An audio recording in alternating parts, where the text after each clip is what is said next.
یہ جو یادداشت دوہرا دوں کہ یہ جو قرآن نے ان سابقہ آیات میں جو احکام دیے تھے جو حکمت پر مبنی کہے گئے وہ کیا تھے؟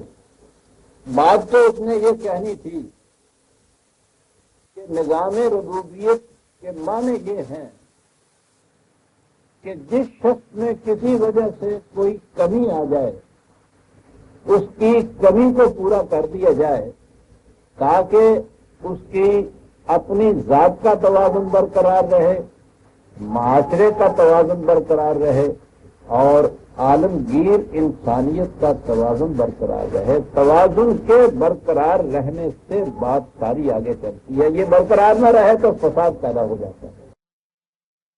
تو نظام ربوبیت کی بنیاد اس پہ تھی۔ اب عملاً جب اس کو وہ متشکل کرتا ہے تو وہ اس کی ابتدا چھوٹے چھوٹے یونٹ سے کرتا ہے، چھوٹے چھوٹے حلقوں سے کرتا ہے اور اس حلقے میں سب سے پہلے گھر کو لیتا ہے، ہوم کو سب سے پہلے ترجیح دیتا ہے اور یوں کہیے کہ وہ ہاؤس کو ہوم بناتا ہے۔ اور اسی لیے اس نے ابتدا یہ یہاں سے کی تھی کہ وہ بالوالدین احسانا، بڑھاپے کی وجہ سے والدین میں جو کمی آ گئی ہو سب سے پہلے اسے پورا کیا جائے۔ یہ ظاہر ہے کہ کبر سنی کی وجہ سے ان کے محنت کرنے کے سوا یہ بھی مطمئن ہو جائیں گے اور ان کے دماغ کو بھی کچھ اثر ہو جائے گا۔ دونوں باتوں کا لحاظ رکھتے ہوئے کہا کہ یہ بات یاد رکھو کہ تم جب ایسی حالت میں تھے کہ اپنی ضروریات خود پوری نہیں کر سکتے تھے، پیدائش کے بعد فوری اور اس کے بعد جب تک تم خود کمانے کے قابل نہیں ہوئے تو تمہاری اس کمی کو وہ پورا کرتے چلے جاتے۔ اب اگر ان میں عمر کی زیادتی کی وجہ سے یا کسی اور وجہ سے اس میں کمی آ گئی ہے تو اس کمی کو تم پورا کرو۔ اور دوسری بات یہ کہ بڑھاپے کی وجہ سے اگر ان کے ذہنی توازن میں بھی کچھ کمی آ گئی ہے تو اسے پورا کرنے کا طریقہ یہ ہے کہ انہیں ڈانٹو نہیں، ترش روئی سے کام نہ لو، نہایت ٹھنڈا زمینی سے، ٹھنڈا پیشانی سے، نرم خوئی سے ان کے ساتھ بات کرو، معاملہ کرو اور اس طرح سے آپ دیکھو گے کہ نفسیاتی طور پر یہ بھی جو کمی آ گئی ہے ان کے اندر وہ بھی پوری ہو جاتی ہے۔ والدین سے بات شروع کی اور اس کے بعد پھر وہ آگے بڑھا ذل قربا تک آئے۔ یہ محض رشتہ داری سے ہی مراد نہیں ہے بلکہ یہ کہا کہ پھر تمہارے قریب جتنے رہنے والے ہوں انہیں دیکھیے۔ جب قبائلی یا خاندانی زندگی تھی انسانی تمدن کی تو اس میں ذل قربا عام طور پر اہل خاندانی ہوتے تھے، رشتہ داری ہوتے تھے، لیکن اس لفظ کو محدود کر دینا صرف رشتہ داروں تک یہ غلط ہے۔ جو بھی جس معنی میں بھی قریب ہے وہ ذل قربا میں آ جائے گا۔ دوسرے مقامات پہ قرآن کریم نے واضح طور پہ ہمسایہ جسے ہم کہتے ہیں اور قریبی ہمسایہ، دور کا ہمسایہ، اس میں تو وہ دونوں یہ دیے ہیں، یہ اس دائرے کے اندر آتے ہیں۔ میں نے عرض کیا کہ وہ چھوٹے چھوٹے یونٹ بناتا ہوا ان کو پھیلاتا چلا جاتا ہے، تو جو قرآن پھیلاتے ہوئے اس کو عالمگیر انسانیت تک لے جائے گا وہ یہ معنی نہیں ہے کہ اس کو سکیڑے گا تو صرف رشتہ داروں تک لے آئے گا، یہ دو نواز آ جائے گا۔ آگے آیا والمسکین، اب یہاں سے اور آگے بڑھا اور آگے بڑھ کے دیکھیے کہ جس کی حرکت رک گئی ہو، گاڑی کہیں دلدل میں پھنس گئی ہو، اسے نکالیے، یہ اس کی کمی ہے، اسے پورا کیجیے۔ بلکہ ابن السبیل تک چلا ہے، یہ بھی ضروری نہیں کہ وہ تمہارے ہاں کا رہنے والا ہی ہو، باہر کا مسافر راستہ چلتے ہوئے بھی آ گیا ہے اور اس میں کوئی ضرورت کی کمی واقع ہو گئی ہے تو وہ بھی پوری کیجیے۔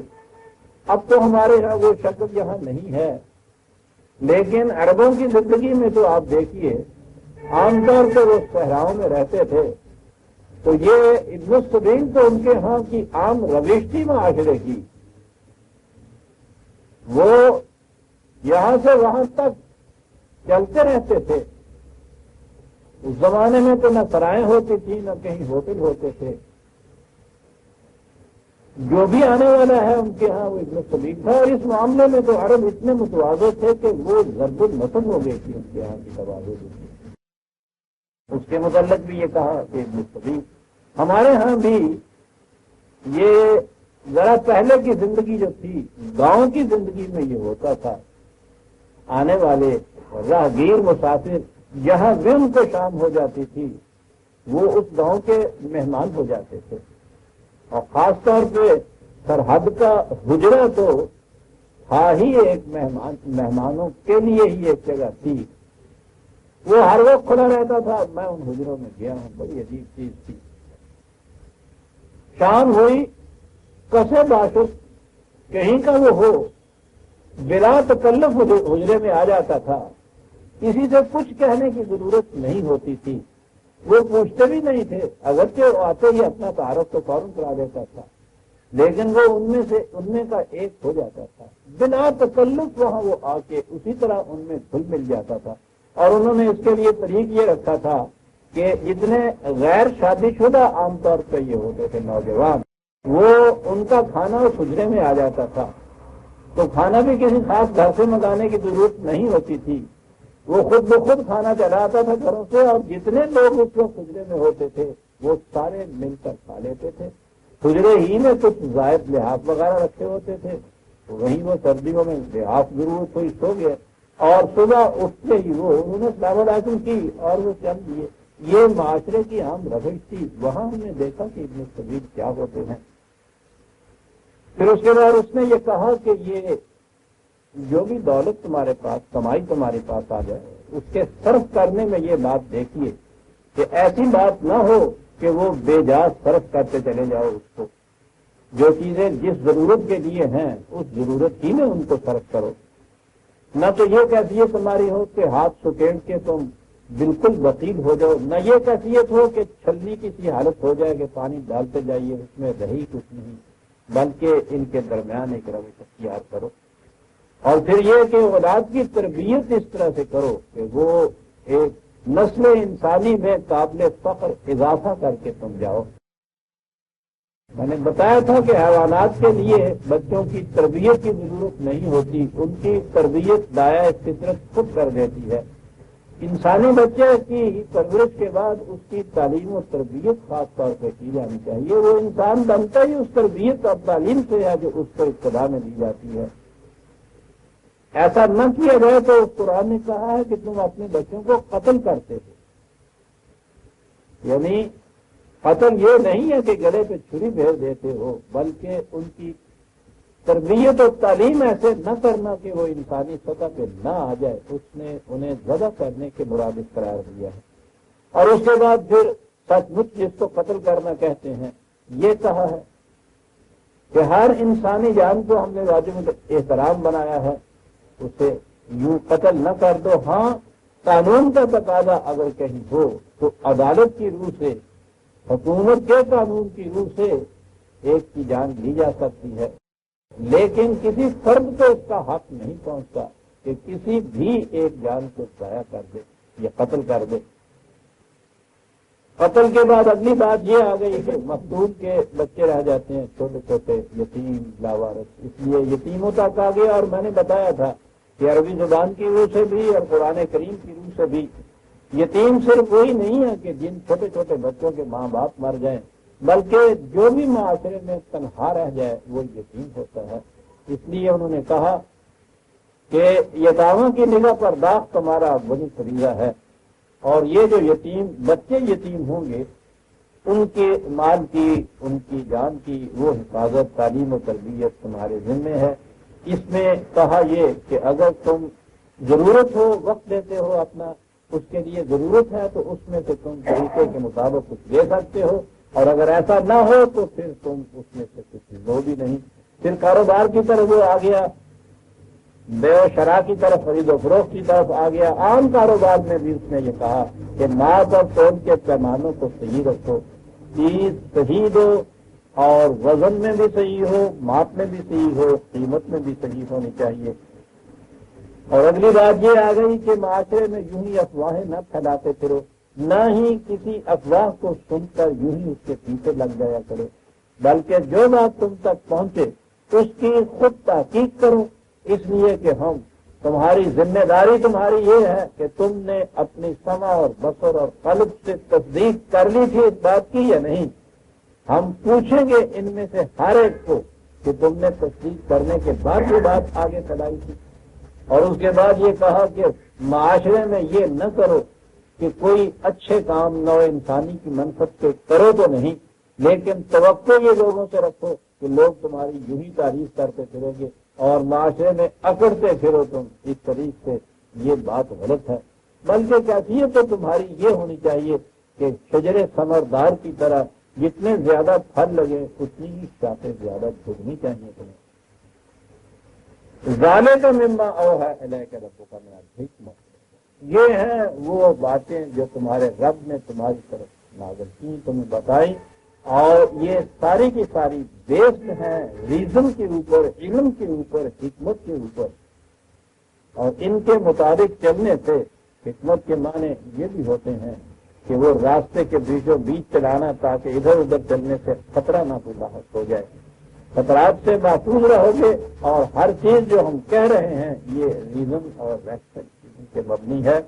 لہذا قرآن نے قانون اور حکمت دونوں کو خدا کی طرف سے منزل کہا ہے، نازل کیا ہے، اور حکمت کے وہاں معنی ہوتے ہیں کہ ایسا کیوں کہا گیا، کیوں کے معنی ہوتے ہیں کہ ایسا کرو گے تو اس کا یہ نتیجہ نکل کر رہے گا، یہ خدا نے خود بتا دیا ہے کہ ایسا کرنے سے کیا نتیجہ نکلے گا، اور اس میں حکمت یہ ہے کہ تم خود ہی اپنے آپ کو مطمئن نہ کر دو، خود فریبی میں نہ آ جاؤ کہ ایک کام کو تم یہ سمجھ کے کرو کہ یہ تو خدا کے منشا، اس کے پروگرام، اس کے احکام کے مطابق ہے، اور اس کے بعد مطمئن ہو جاؤ اور وہ ہو نہ اس کے مطابق، تو اس کو فوراً پرکھ لو اس بات سے کہ اس کا وہ نتیجہ نکل رہا ہے یا نہیں جو قرآن نے بتایا تھا۔ اگر تمہارے ہاں کوئی بیج بونے سے تم اگر دیکھو کہ جس چیز کا وہ بیج جس چیز کا سمجھ کر وہ بیج بویا تھا وہ فصل نہیں ہوگی، وہ اس سے دانے نہیں ہوگے، وہ پھل نہیں لگا، تو تم کبھی بھی اپنے آپ کو مطمئن کر کے اگلی دفعہ پھر وہی بیج نہیں بو دو گے کہ جاؤ بوو اور اس کے بعد کہو کہ اس میں گیہوں لگ گیا، گیہوں کا پھل آ گیا۔ فصل اس کی وہ ہونی چاہیے جو کہا جا رہا ہے کہ یہ بیج بو گے تو یہ فصل اگے گی، اتنی اگے گی، ایسا نہیں ہوتا تو کھڑے ہو کر دیکھو کہ کہیں غلطی ہو رہی ہے، ویسا نہیں ہو رہا۔ قرآن کریم نے اپنے سارے احکام کو قوانین کی شکل میں اسی لیے بیان کیا ہے کہ ان کے نتائج سے آپ پرکھ کر دیکھ لو کہ وہ نتیجہ مرتب ہو رہا ہے یا نہیں جو اس نے کہا تھا۔ جہاں اس نے کہا ہے کہ الصلاۃ جو ہے تنہا عن الفحشاء والمنکر، یہ یاد رکھو تمہیں بخل سے، سیلفشنس سے بھی بچا لے گی، اور ہر اس چیز سے بچا لے گی کہ جنہیں قابل نفرت سمجھا جاتا ہے۔ نماز کے بعد یہ دیکھو کہ یہ ایسا کر رہی ہے یا نہیں کر رہی ہے۔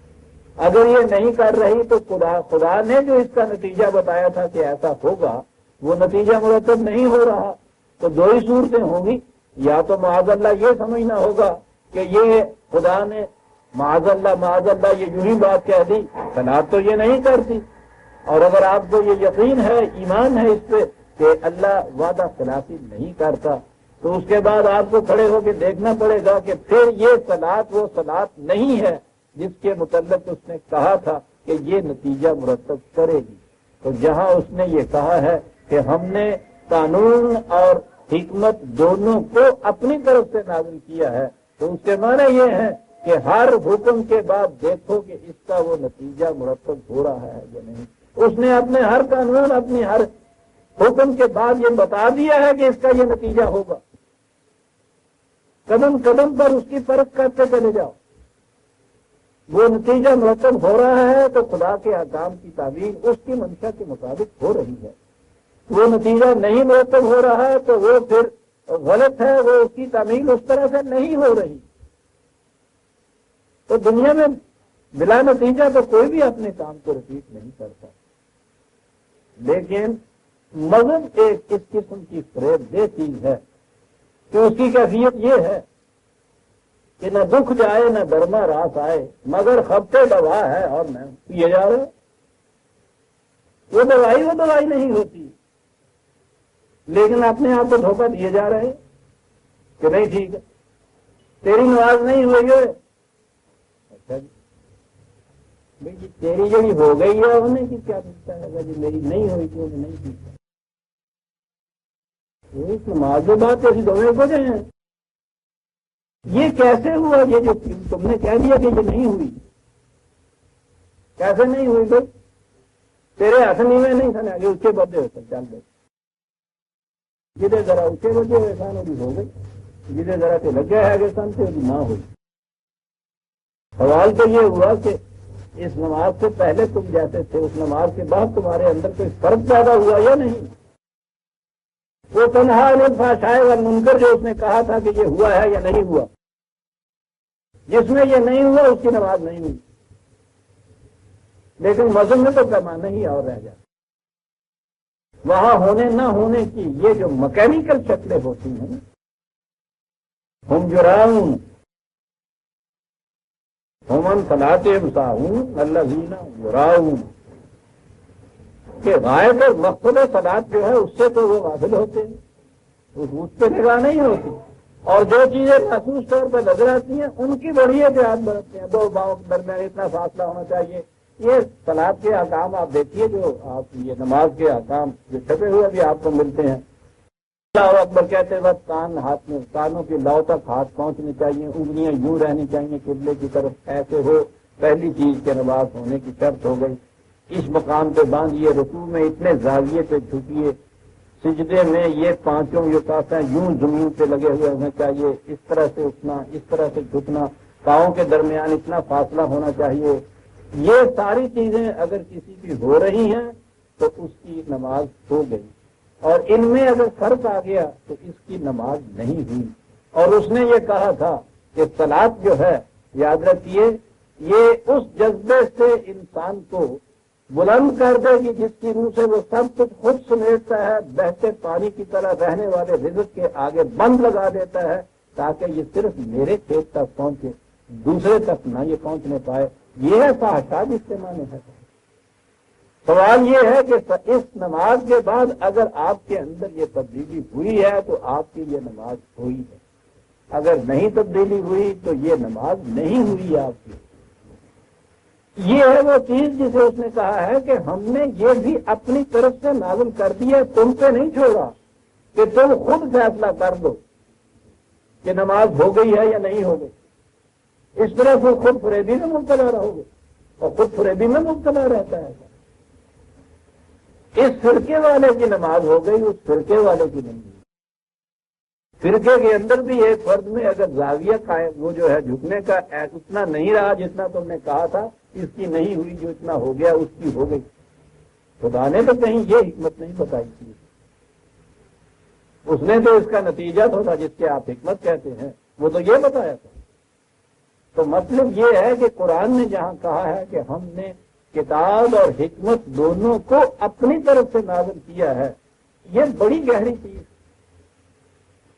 اسی سے یہ اعمال وہ نتائج پیدا کر سکیں گے جو قرآن نے بتائے ہیں. جب آپ ان اعمال کے صحیح ہونے یا غلط ہونے کا بیار یہ قرار دیں کہ جو نتائج بتائے ہیں قرآن نے وہ نتائج مرتب ہو رہے ہیں کہ نہیں. اس نے کہا تھا کہ ایمان اور اعمال صالحہ کا نتیجہ استخلاف فی الارض ہے، تمکن ہے. اس نے کہا تھا کہ ان اعمال سے اس قسم کے ایمان کا نتیجہ یہ ہوگا کہ کوئی غیر مسلم مومنوں کے اوپر کبھی غلبہ حاصل نہیں کر لے. اس نے کہا تھا کہ انتم الاعلون، بلند تر تم رہو گے دنیا کے اندر. سوال یہ ہے کہ یہ ایمان اور اعمال صالحہ جس کا نتیجہ یہ بتایا تھا قرآن نے، یہ نتیجہ اس سے مرتب ہو رہا ہے یا نہیں ہو رہا؟ نہیں ہو رہا تو خود فریبی میں اپنے آپ کو رکھ رہے ہیں. آپ نے غور فرمایا کہ یہ جو اس نے کہا ہے کہ ہم نے کتاب اور حکمت دونوں اپنی طرف سے نازل کی ہیں، تو اس حکمت کے یعنی نتائج کے بھی خدا کی طرف سے نازل کرنا جو تھا وہ کتنی اہم چیز، اسی کا نام دین ہے۔ دین اور مذہب میں فرق یہ ہوتا ہے کہ اس میں انسان ان نتائج کو اپنی طرف سے متعین کر لیتا ہے، اور وہ متعین کرنے کے بعد بھی ان کی صورت یہ ہوتی ہے نتائج نہیں اصل میں ہوتے، ان کی میکینیکل شکلیں جو ہے ان کو اپنی طرف سے مرتب کرتا ہے۔ نتائج یہاں کچھ نہیں برآمد ہوتے تو پھر اس خود فریبی میں مبتلا رہتا ہے کہ یہاں نتائج نہیں مرتب ہوں گے، آخرت میں جا کے مرتب ہوں گے۔ اب اس میں سے نکلنے کی شکل ہی کوئی نہیں ہو سکتی، یعنی آگے آپ کیا کہہ سکتے ہیں وہاں ہوگا جا کے۔ وہ تو پھر آخرت حسنات سے پہلے پھر دنیا حسنات کہتا ہے، وہ ٹھیک ہے اس کے بعد کی زندگی، اور اس میں تو دنیا اور آخرت میں فرق ہی کوئی نہیں وہ کرتا، وہ تو زندگی کو ایک مسلسل جوئے رواں بتاتا ہے، یہاں کیا اور وہاں کیا، لیکن وہ ان کی ابتدا یہاں سے کرتا ہے اسی دنیا سے۔ لَيَسْتَخْلِفَنَّهُمْ فِي الْأَرْضِ، اس دنیا کے اندر تمہیں وہ استخلاف حاصل ہوگا کہ کوئی غیر مسلم قوم جو ہے تمہارے اوپر غلبہ حاصل نہیں کر سکے۔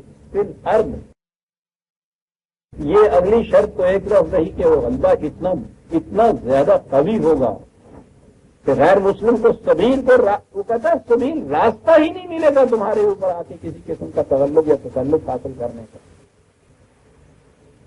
یہ تو بڑی چیز رہی، یہاں انہوں نے یہ فیصلہ کر دیا کہ نہیں نتائج یہاں مرتب ہی نہیں ہوں گے، اور صرف اس لیے کر دیا کہ یہ معیار جو ہے اعمال کے پرکھنے کا وہ اگر اس دنیا کی حسنات قرار دیا جاتا قرآن کی روح سے تو یہیں ہم کھڑے ہو جاتے۔ جس دن انہوں نے یہ نتیجہ پیدا بند کیا تھا تو وہاں کھڑی ہو جاتی یہ امت کہ قرآن کی منشا کے مطابق نہیں ہو رہا، یہ نتیجہ مرتب نہیں ہو رہا۔ اور اس نتیجے کے منزل من اللہ ہونے کے معنی یہ ہے کہ قرآن کے احکام و قوانین کی طرح یہ ابدی ہیں نتائج، یہ نہیں کہ کسی دور میں ایسے نتیجے نکلیں گے اور دوسرے دور میں نہیں نکلیں گے۔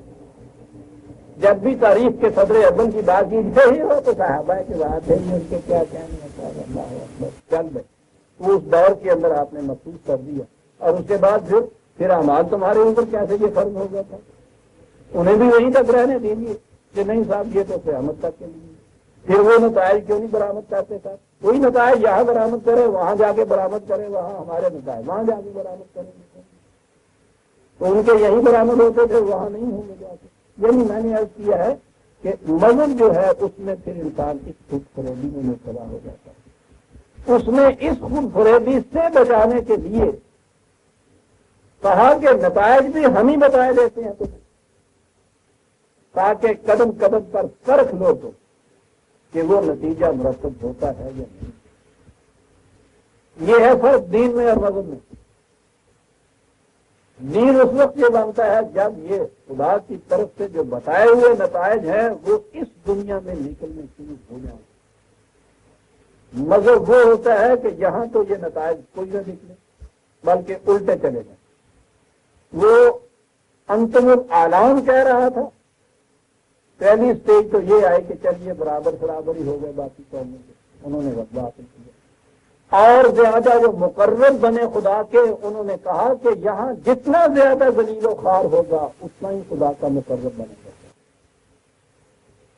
اب منزل من اللہ جو حکمت نتائج تھی نا، اس کی جگہ یہ چلے اللہ میاں کو پڑھانے کے لیے کہ نہیں معاذ اللہ یہ بات نہیں جو آپ نے کہی ہے، بات یہ ہے کہ جتنا مقرر ہوتا ہے آپ کا خدا کا اتنا ہی یہاں ذلیل ہوتا ہے۔ اور الٹا فریب کی ہماری یہ کیفیت کہ یہ اہل شریعت یا مسجد والوں سے تو کم فریب کھایا تھا، ان سے بہت زیادہ فریب کھایا جاتا ہے کہ ہاں صاحب اللہ والوں کی یہی نشانی ہوتی ہے۔ جب کہیں دیکھیے مصیبتیں عذاب ہر قسم کا یہ آیا ہوا ہے، اطلاع ہے جی اللہ تعالیٰ آزمائشیں کرتا رہتا ہے اپنے بندوں کی، کام ہے اللہ میاں کے لیے آزمائشیں کرتا رہتا ہے، یعنی اس سے معاذ اللہ پتہ کچھ نہیں ہوتا، آزماتا ہے۔ جیسے آپ دوست کو آزماتے ہیں نا، تمہارے دیکھ رہا تھا کہ ایسے والا کر رہے ہو یا کوئی پورا بھی اترتے ہو، یہ سارے تصورات عزیزان ایمان یہ اس لیے پھیلائے گئے کہ وہ جو اس نے کہا تھا کہ حکمت بھی منظم من اللہ ہے، نتائج بھی ہم نے بتا دیے ہیں کہ یہ نکل کے رہیں گے، اس سے اپنے آپ کو فریب دینے کے لیے یہ سارے اس کا نام ہے مذہب، یہ ہے ریلیجن، اور یہ اسلامی کی بات نہیں، دنیا کے ہر ریلیجن میں یہی ہوا، ہر ریلیجن ابتدا میں خدا کی طرف سے جب آیا تھا تو دین تھا، وہ یہاں نتائج پیدا کر کے دکھاتا تھا۔ اس نے جو ان کو کہا تھا، انہیں اہل کتاب کو، یہودیوں کو، عیسائیوں کو، جتنے بھی اہل کتاب تھے، کہ میں وہ کتاب لایا ہوں جو مصدق ہے ان چیزوں کی جو تم سے کہی گئی تھی، جنہیں تم آج بھی دہراتے رہتے تھے۔ چل مصدق کے میں نے ہم نے کہا کر دیا کہ وہ تصدیق کرتا ہے تمہاری کتابوں کی، اور اس کے بعد کہا کہ صاحب وہ تو خود کہہ رہا ہے کہ ان کتابوں میں تحریف ہو چکی ہے، یہ اصل میں وہ رہی نہیں ہے۔ تو آپ کو معلوم ہے ہمارے یہاں کیا کوششیں شروع ہوئی؟ کوششیں یہ شروع ہوئی کہ ان لوگوں کی تورات اور انجیل کے متعلق ہم ثابت کریں کہ نہیں، ان میں تعریف نہیں ہوئی۔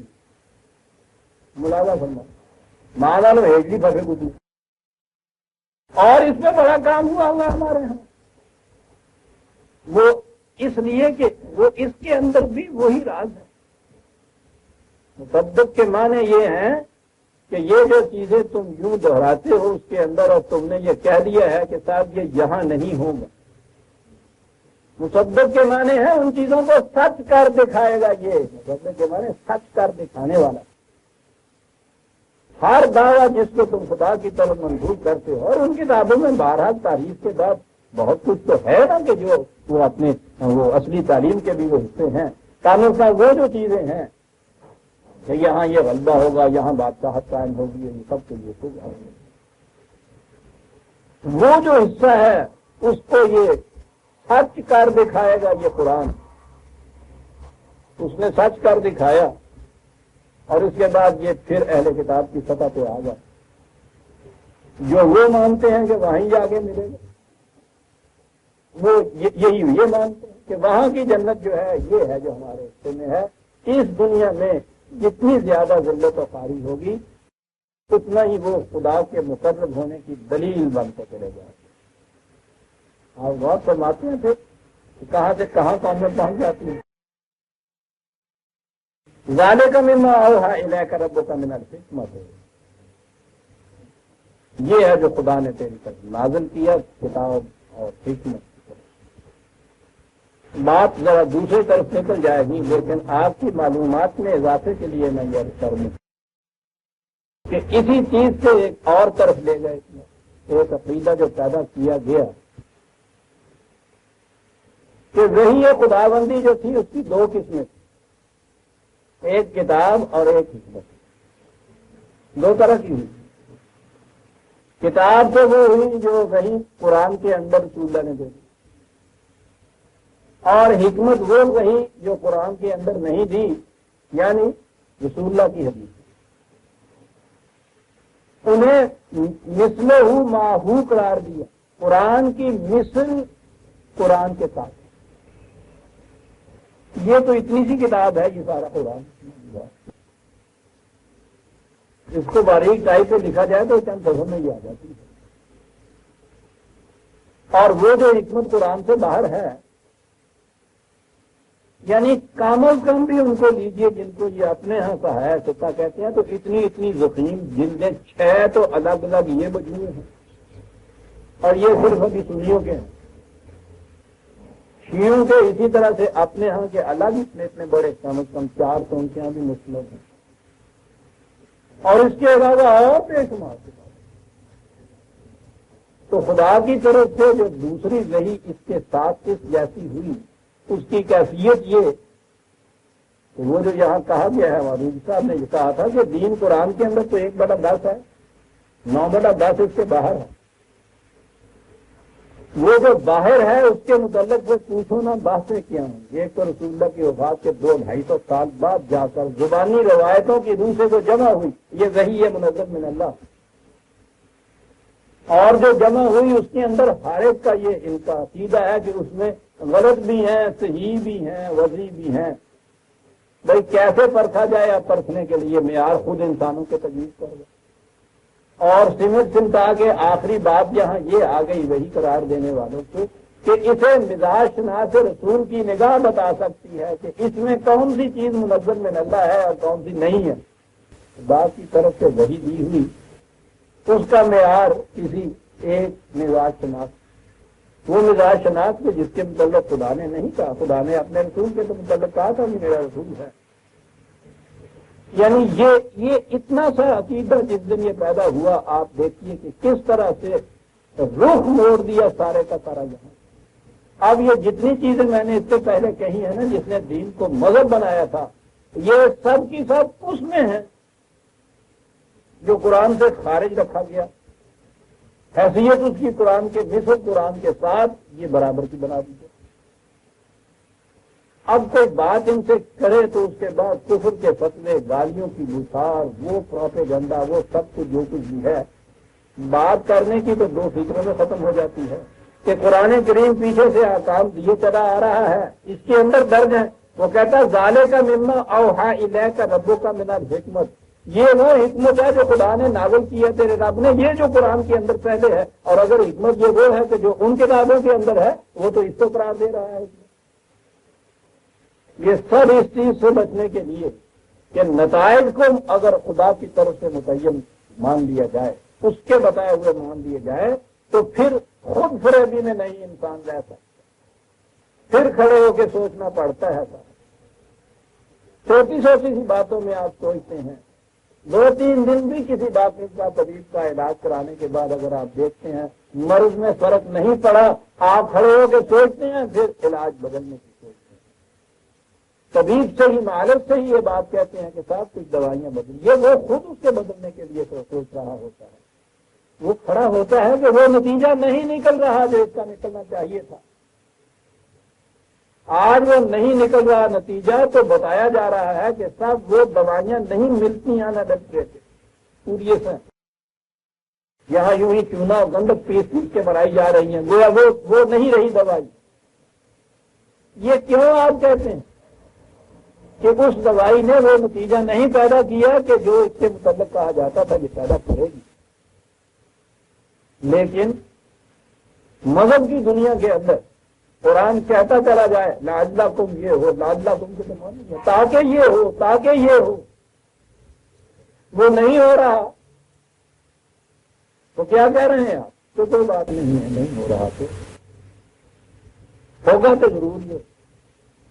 پھر یہ ہے کہ صاحب اس میں بھی کوئی خدا کی حکمت ہے، یعنی وہ جو نہیں ہو رہا. وہ کہتا ہے ہم اپنے وعدے کی خلاف کبھی کرتے ہی نہیں.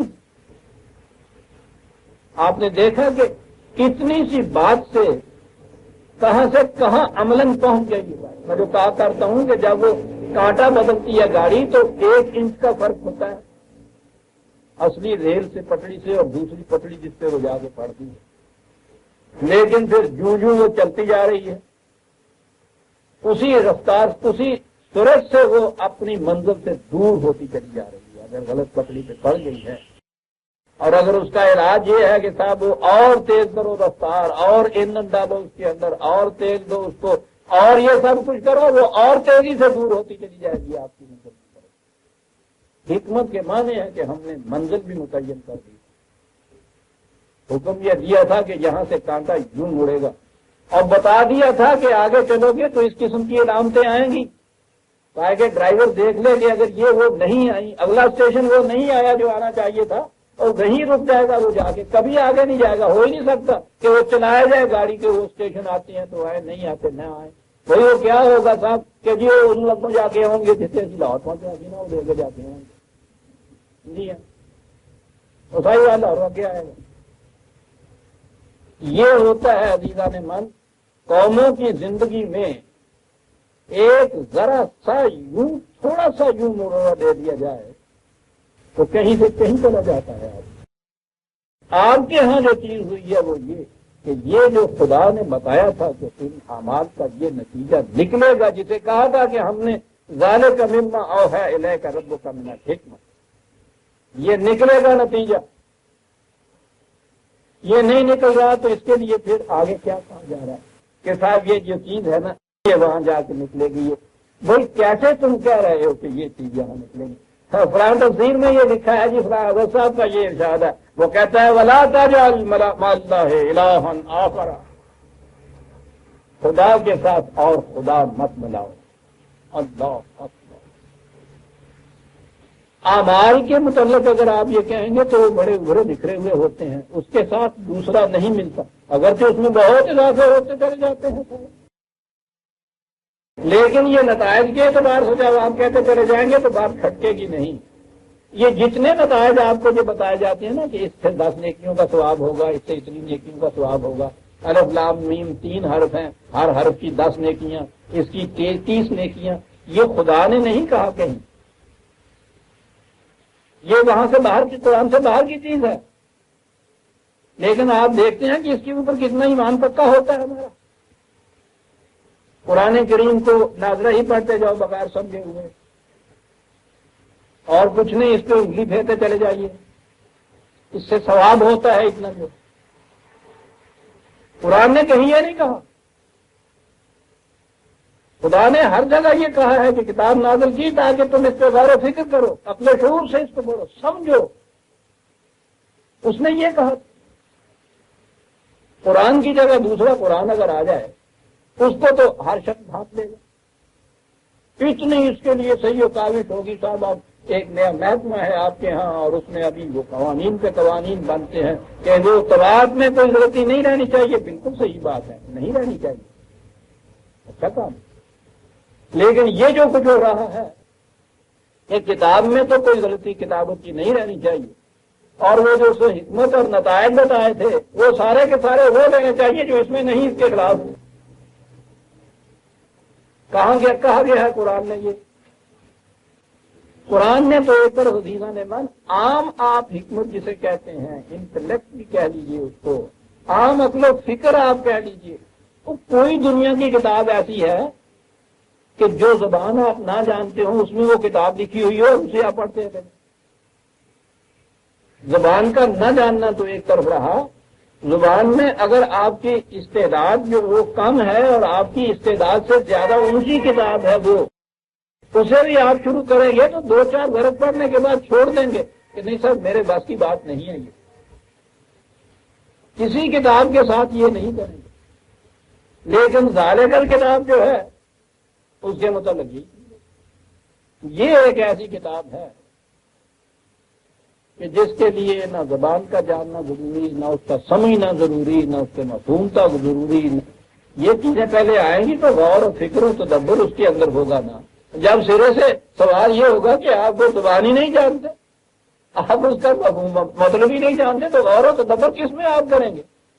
تو یہ ساری چیزیں جو قرآن نے کہی تھیں وہ سب کی سب ختم ہو گئیں اس ایک عقیدے کے ماتا کہ اسے یوں ہی پڑھ لینے سے بھی ثواب ہوتا ہے، چلتے چلے جائیں۔ تو یہ عقیدہ کس نے دیا ہے؟ خدا نے تو نہیں دیا۔ پختہ اتنا بڑا ہے کہ خدا کے بتائے ہوئے اس عقیدے کے یکسر خلاف جاتا ہے۔ تو یہ کس طرح سے یہ ہوا؟ اس خدا کا تو یہ ہے نہیں۔ آپ نے غور کیا کہاں وہ لاتا ہے وَلَا تَجْعَلْ مَعَ اللَّهِ إِلَٰهًا آخَرَ؟ بظاہر نظر آتا ہے کہ یہاں تو کوئی اوکیزن ایسا تھا نہیں۔ یہ ہے وہ اوکیزن کہ حکمت اپنی طرف سے تو بنا رہتے، یہ نہ کرو خدا کے ساتھ اور نہ بناؤ، یہ تم نے کر لیا تو نتیجہ کیا ہوگا؟ فَتُلْقَىٰ فِي جَهَنَّمَ مَلُومًا مَدْحُورًا، دھتکارے جاؤ گے، درماندہ ہوگا، ماندہ دنیا میں رہ جاؤ گے، پچھاڑے جاؤ گے، زندہ قوموں کی صفوں میں تمہارا نام نشان نہیں ملے گا۔ یہ ہے وہ جہنم جس کے اندر جھونک دیے جاؤ گے اگر تم نے یہ کیا کہ کتاب تو خدا کی، حکمت تمہارے ہاں کے غیر اللہ کی۔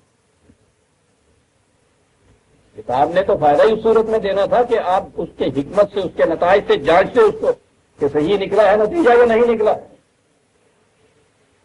کتاب خدا کی، نتائج انسانوں کے بتائے ہوئے، نتیجہ وہ جہنم جس میں ذلت و خاری ہو، دھتکارے ہوئے ساری نکلا مہمان۔ دنیا تو خیر کہے یا نہ کہے، ہمارے راندہ درگاہ اب دھتکارے جانے کی کیفیت تو یہ ہے کہ ہم نے خود اپنے متعلق یہ کہنا شروع کر دیا دنیا میں سب سے ذلیل قوم، سب سے کمزور قوم مسلمانوں کی۔ جب تو یہاں پہنچ کے ہی کبھی کھڑے ہو کے سوچو کہ یہ کیا ہوا؟ اخلاص فی الارض حاصل نہیں ہے، دوسروں کی حکومت ہے، اس حکومت کے اندر بھی کہا جا رہا ہے کہ اسلام کے اوپر عمل ہو سکتا ہے۔ یہ سارا قصہ تحریک پاکستان کا اس میں چل رہا تھا۔ وہ کہا استخلاف فی الارض قرآن نے بتایا ہے ایمان اور اعمال صالحہ کا نتیجہ کہ وہ اس دنیا میں وہ تمہیں مملکت عطا کرے گا، حکومت عطا کرے گا، اقتدار عطا کرے گا، کاہے کے لیے؟ تاکہ تمہارا دین متمکن ہو سکے۔ وہ دین کے تمکن کے لیے تو قرآن نے یہ شرط بتائی تھی استخلاف فی الارض کی۔ استخلاف فی الارض نتیجہ بتایا تھا ایمان و اعمال صالحہ کا، وہ نہیں حاصل، محکومی ہے دوسروں کی تمہاری۔ اس کے اندر تم کہتے ہو کہ اسلام کے اوپر عمل ہو رہا ہے، یہ پھر کہاں گیا؟ وعد اللہ الذین آمنوا منکم وعملوا الصالحات، وہ خدا کا وعدہ ہے۔ وہ کہتے ہیں ہم میرا خلافی نہیں کرتے، یہ کہاں گئی بات؟ پتا کیا جواب ملا؟ فی الارض ہے نا، کہا جی اس سے مراد ارض الجنت ہے، جنت کی زمین تو ٹھیک ہے، بات ختم ہو گئی، اس سے مراد جنت کی زمین۔ یہ آگے اس نے کہا تھا جس طرح سے کہ تم سے پہلی گزری ہوئی قوموں کو ہم نے اسی طرح سے یہ دیا کہ تھا، وہ تو ان کی نظیر پیش کرتا ہے، کہنے لگے جی وہ تم سے پہلے جنت میں بادشاہیاں کر رہے ہیں۔ تو کہا اس نے کہا ہے تاکہ تمہارا دین متمکن ہو جائے، تو دین تو یہاں متمکن کرنے کی بات ہے، جنت میں یہ دین جو ہے اس کو متمکن کرنے کی بات ہی ہے۔ کہنے لگے کہ تھوڑے جی چگرالو ہوتے آ گئے جنہیں کہ قرآن لانتا بتانا، ٹھیک ہے لال لوگ دیکھیں کر دیں ان مصیبتوں باہر، نکال دیے ان کو ہم سے باہر۔ ایک چیز سے من آپ دیکھیے، میں اسی لیے یہ میرا خیال ہے پورا درس اس سے ختم ہو رہا ہے، ایک ذرا سی یوں مروڑی دے دیں، بات کہیں سے کہیں جا پہنچتی۔ اس سے آپ یہ دیکھیں گے کہ قرآن محض شاعری نہیں کرتا جب وہ یہ کہتا ہے کہ مما اوحا الیک ربک من الحکمت، یا ہم نے کتاب اور حکمت دونوں کو اپنی طرف سے نازل کیا۔ وہ یہ بات کہ جو ہی آپ نے کتاب اس کی طرف سے، نتائج اپنی طرف سے، وہ کہتا ہے الہن آخر ہے، خدا کے ساتھ دوسرا خدا بنا رہے ہوتے ہیں۔ اس کا نتیجہ یہ ہے کہ ملوم مجبور پھر خدا کی مختلف شکلیں بناتے ہیں۔ ایسے جاہلیت میں یہ شکلیں خدا کی جہالت کی بنا پہ بنتی تھی، دیوی دیوتاؤں کی شکل ہوتی، اس شکل میں مانے جاتے تھے، اور خدا وہ بھی جیسے کہ میں پہلے بتا چکا ہوں، دراصل تو یہ خدا وہ پجاری اور وہ مجاور بنتے ہیں، مہنت بنتے ہیں جو وہاں بیٹھے ہوتے ہیں، نام ان کا ہوتا ہے اس دیوی دیوتا کا۔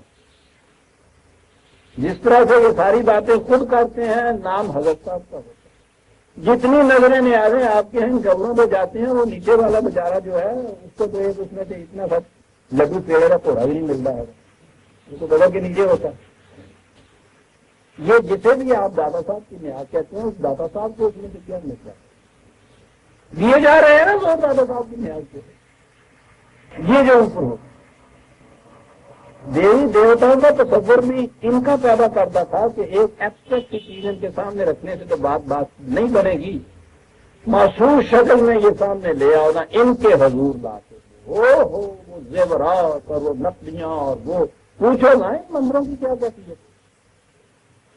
یہاں بھی ہمارے ہاں قریب ملک باہر ہندوستان، ان کے ہاں کے یہ جو مندر اور ان کی دیویاں تھیں، ان کو دیکھیے، ان کے آگے مہاراجے ان کے مقبول ہوتے تھے، اور یورپ میں تو چرچ نے ساری سلطنت نہیں رکھی۔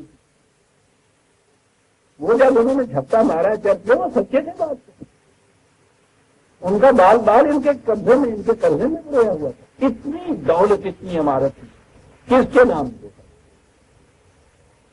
اس معبود کے نام پہ جو نام رکھا، کون تھا اس کا مالک ساری دولت کا؟ یہ سارے مجاور میں ہوں گے، یہ چرچ، نام وہاں چرچ تھا، مقصد سارا پادریوں تھا۔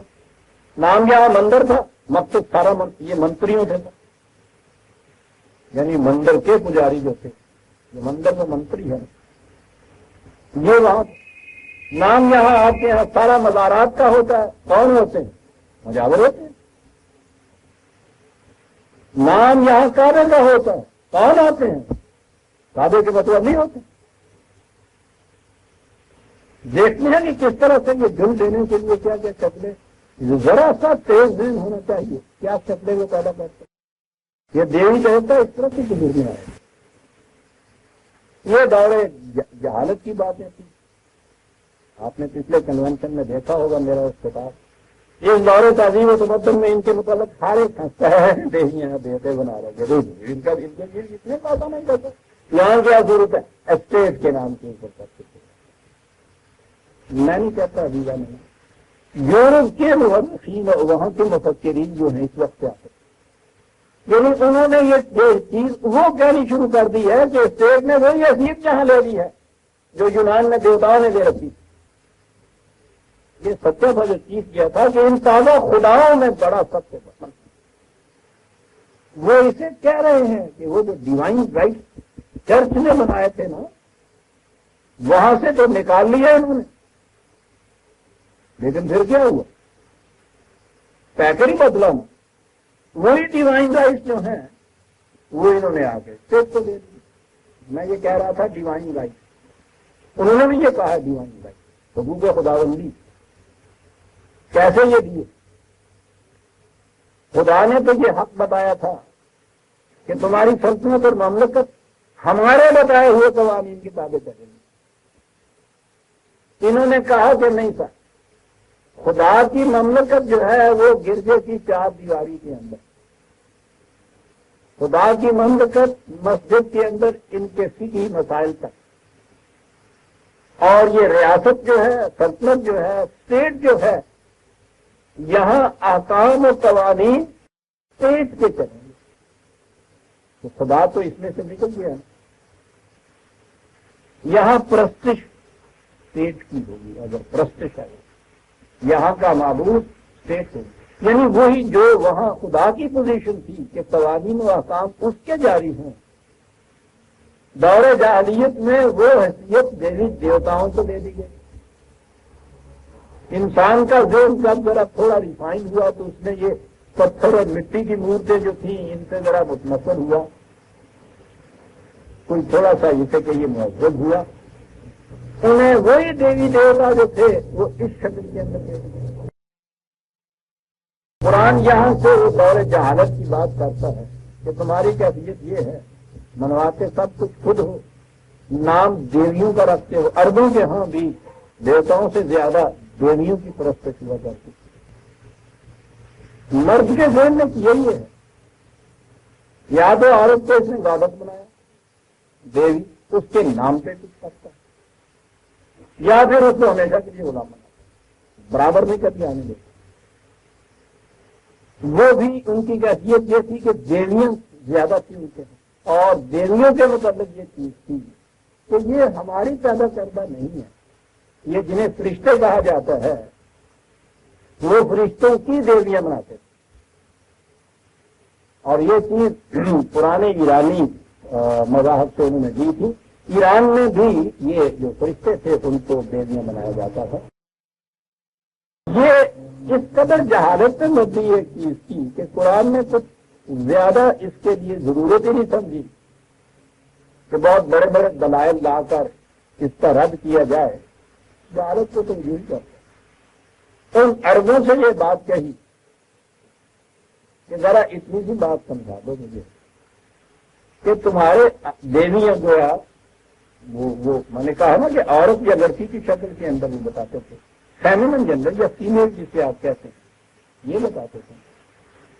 کیا یہ بتاؤ کہ تمہارے اپنے ہاں ایک لڑکی پیدا ہو جائے تو منہ چھپاتے پھرتے ہو تم معاشرے میں، تمہارے نزدیک یہ اتنی قابل مذمت اور قابل واجب ذلت چیز ہے، باعث فخر نہیں ہے، منہ چھپاتے پھرتے ہو، زندہ دبا دیتے ہو نیند میں۔ پوزیشن یہ ہے تمہاری پوزیشن تو یہ کہ ایک لڑکی پیدا ہو جائے تو کیفیت یہ، اور خدا کی پوزیشن یہ کہ یہ سینکڑوں اور ہزاروں لڑکیاں ہو کے ہمارا کر رہے ہیں وہ پھٹے مطلب. یعنی وہ اس جہالت میں ڈوبے ہوئے تھے. آپ دیکھیے کہ ان کے لیے یہ دلیل کتنی مؤثر ہے کہ خدا کو کم از کم اپنے جتنا باعث غیرت تو سمجھو. یا غریب کی جوڑوں صاحب کی بھابھی وہ چونکہ سامنے نہیں آئے گا، ایک بار سبھی کرے گا دے دی جائے گا. کیا افاصاکم ربکم بالبنین واتخذ من الملائکۃ اناثا. جی تم ایک لڑکی برداشت نہ کر سکو، اور ہم یہ سینکڑوں ہزاروں لاکھوں جو ملائکہ یا فرشتے کہتے ہو سب خدا کی یہ بیٹیاں ہیں اور اس لیے دیویاں ہیں، ہمارے یہاں دیے چلے جائے. وہ لے دے کے ایک عیسائیوں نے وہ بیٹا بنایا تھا نا، عرب اس کو بھی نہیں مانتے تھے کہ تم اس ایک بیٹے کو بھی ہمارے یہاں برداشت نہیں کر رہے، وہ عیسائیوں کا ہی رہا. ہماری طرف وہ بھی دیویاں اور ملائکہ کو بناتے. انکم لتقولون قولا عظیما. بات یہ یوں بتا، مختلف مقامات کے اوپر مختلف انداز سے یہ بات قرآن کہتا چلا گیا. ایک ہی بات کے مختلف پہلو آتا ہے بدل بدل. قرآن نے اپنے سمجھنے کا طریقہ یہ بتایا. وہ فی لسان عربی مبین، عربی مبین کی کتاب سب سے پہلی چیز یہ کہ تمہیں یہ عربی مبین محاورہ عرب جسے کہتے ہیں یہ سب سے پہلی چیز ہے، یہ آنی چاہیے. اور دوسرا طریقے سے سمجھنا کیا یہ ہے کہ وَلَقَدْ صَرَّفْنَا فِي هَذَا الْقُرْآنِ، ایک ہی موضوع کو ہم پھیر پھیر پر لاتے ہیں قرآن میں، بار بار لاتے ہیں، لیکن وہ یہ انداز نہیں ہے کہ اس کی تکرار آپ کو بور کر دے. بات تو ایک ہی ہوتی ہے، وہ ایک ہی اصول، ایک ہی قانون، ایک ہی قدر بیان کرتا ہے، اس کے مختلف فیسٹ سامنے لاتا ہے، مختلف پہلو سامنے لاتا ہے، مختلف گوشے سامنے آتا ہے. جیسے ہم کہتے ہیں کہ اسے اب اس داغیہ نگاہ سے بھی تم دیکھو تو یہ یوں بات بنے گی. یہ جو ہے نا مختلف گوایہ نگاہ سے ایک بات کو پیش کرنا، یہ قرآن کا انداز ہے اور عجیب انداز ہے. عجیب بات اس انداز کی قرآن کی کوئی چیز آپ کے سامنے آئے گی تو آپ دیکھیں گے کہ کتنا بڑا اعجاز ہے اور کس قدر یہ چیز پرتاثیر ہے کہ ایک ہی بات کے مختلف گوشوں کو لتا لتا کے سامنے لانا، ہر گوشے کے لیے نئے دلائل پیش کرنا، اس کے لیے اس کے مطابق جو وہ گوشہ سامنے آیا ہے اس کے مطابق تشبیہات و تمثیلات لینا. آپ دیکھیے کہ اگر وہ مختلف گوشوں کو اس طرح سے سامنے لاتا جائے، ہر گوشے کے متعلق یہ انداز اختیار کرتا چلا جائے، پوری چیز کے پورے موضوع کے متعلق کس قدر جامع اور واضح چیزیں اس میں پیش کریں. جیسا کہ میں کئی دفعہ کر چکا ہوں، یہ باتیں تو اب ادبر ہر سے گوئے دیدہ گوئے جسے کہتے ہیں، میرے لیے تو اب یہ سنی سنائی یا تقلیداً بات کہنے کی نہیں ہے. عزیزان من، میں 40 سال سے قرآن کریم کا مطالعہ اسی انداز سے کرتا ہوں، اس سے غور اسی انداز سے کرتا ہوں. لسان عربی مبین، اس کے لیے میں نے جتنی بھی پختنی اور فراسی کرنی تھی، لغات القرآن آپ کے سامنے ہے. سارے قرآنک لٹریچر میں ہماری ہسٹری میں پہلا لغت ہے جو اس انداز کا مرتب کیا گیا. بطور تحدیث نعمت کہہ رہا ہوں کہ اللہ تعالیٰ کا یہ شکر ہے، وہ چاہتا ہے تو اس کی تشبیہی انداز میں ایک خشک لاٹھی سے ازدے کا کام لے لیا کرتا ہے. لاٹھی پھر وہ لاٹھی رہتی ہے. تو پہلی چیز یہ جو تھی، جب قرآن نے اس پہ زور دیا تو میں نے سمجھا خود اس طرح سے، اور میں نے دیکھ لیا کہ اس کے بغیر قرآن نہیں سمجھ میں آتا. ایک مدت میں نے اس کو صرف لی ہے. کوئی لغت ایسا اس سے پہلے موجود نہیں، وہ موجود ہے. زندگی کا اعتبار میں قرآن کریم میں یہ عرض کروں گا، آج نہیں کل آنے والی نسلیں اس لغت کو بڑی اہمیت دیجیے. ٹھیک ہے، میرے بعد آنے والے اس پہ چاہیں گے اور اس کے اندر اضافے کریں گے اور وضاحتیں کریں گے. ہر سے آفت تو ہو نہیں سکتی، اس وقت تک تو وہ ہے ہر سے. قرآن سمجھنا ہوگا آپ کو تو پہلی یہ چیز ہے عربی مبین، اس کو سمجھیے، زبان سیکھنے کے بعد کچھ لوگوں کو جائے۔ اور اگلی چیز یہ ہے کہ قرآن میں ایک ہی موضوع کے متعلق آپ نے لوٹال ادا کے کہاں کہاں یہ بات کہی ہے، کس کس انداز میں بات کہی ہے۔ یہ جتنی کتابیں میں نے لکھی ہیں وہ سب کا انداز یہی ہے۔ ایک موضوع ہے ایک کتاب کا، اس کے اندر اس موضوع کے متعلق قرآن میں جو ہے وہ اس میں دیا ہے میں نے، یہ مختلف کتابوں کے اندر بات کی۔ پھر اگلی چیز تقاضا میرے پاس یہی آیا تھا کہ نہیں جی قرآن کا مفہوم بھی اسی انداز سے ہونا چاہیے۔ یہ مفہوم القرآن آپ کے سامنے وہ یہی چیز ہے، اسی لغات کے اوپر مبنی وہ قرآن کے مفردات یا الفاظ یا کہ آیات کے الفاظ کے معنی وہاں متعین کیے ہیں، اور اس طرح تصریف آیات سے وہ بار بار ہر پہلو سے جس بات کو لایا ہے ان چیزوں کو سامنے رکھ کے ایک ایک آیت کا مفہوم میں نے متعین کیا۔ مفہوم قرآن کا ترجمہ کسی زبان میں نہیں ہو سکتا، حتیٰ کہ عربی زبان کے دوسرے الفاظ بھی اگر رکھ دیے جائیں تو قرآن کے الفاظ کا بدل نہیں ہو سکتا۔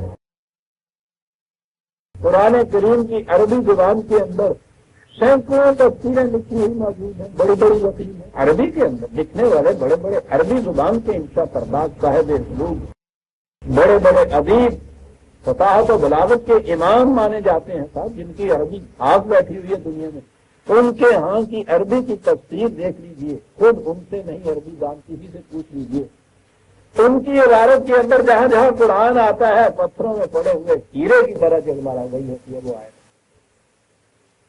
عربی زبان کے اندر۔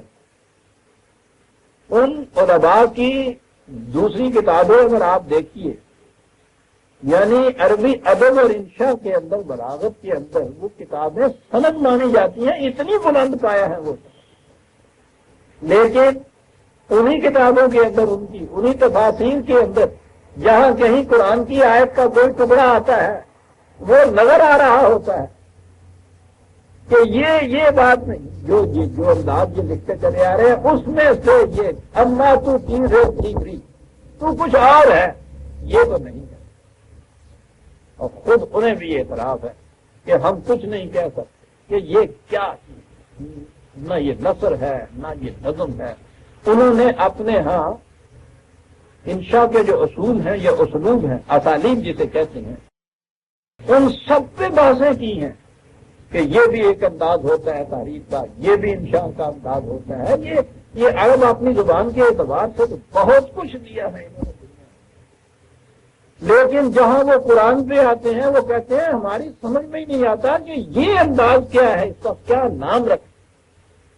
اما کی چیزیں میں کہہ یہ رہا تھا کہ قرآن نے جو کہا ہے وَلَقَدْ صَرَّفْنَا فِي هَذَا الْقُرْآنِ لِيَذَّكَّرُوا، یہ جو ہے اس سے جو آپ کے سامنے اس کے مفاہیم آئیں گے لِيَذَّكَّرُوا، تاکہ سارے گوشے تمہارے سامنے آ جائیں۔ اس کا طریقہ تصریف آیات ہے۔ یہ میں عرض کر دوں کہ اس کے لیے میں نے اپنے سمجھنے کے لیے بار بار جسے ترغیب کہتے ہیں نا، یہ اصطلاحی لفظ ہے، باب کرنا، کلاسیفائی کرنا۔ قرآن کریم کے ان مختلف مقامات کو موضوعات کے اعتبار سے میں یکجا کرتا چلا گیا، کئی دفعہ کیا، ہر بار جب پھر ضرورت پیش آئی دیکھا تو وہ ابھی ناتمام تھا، پھر اس کو کیا، پھر اسے کیا۔ بہرحال اب آپ کا یہ تقاضا ہوا کہ اب یہ چیز تو ایسی ہے کہ تم ہر بار کرو گے، ہر بار اس کو ناتمام پاؤ گے، ضرورت اس کی بڑی ہے، اس کو باہر لاؤ۔ یہ جو ہے بہت بڑی ضخیم مسودہ ہے میرا، تنویر القرآن اس کا سر دست آپ نام رکھیے۔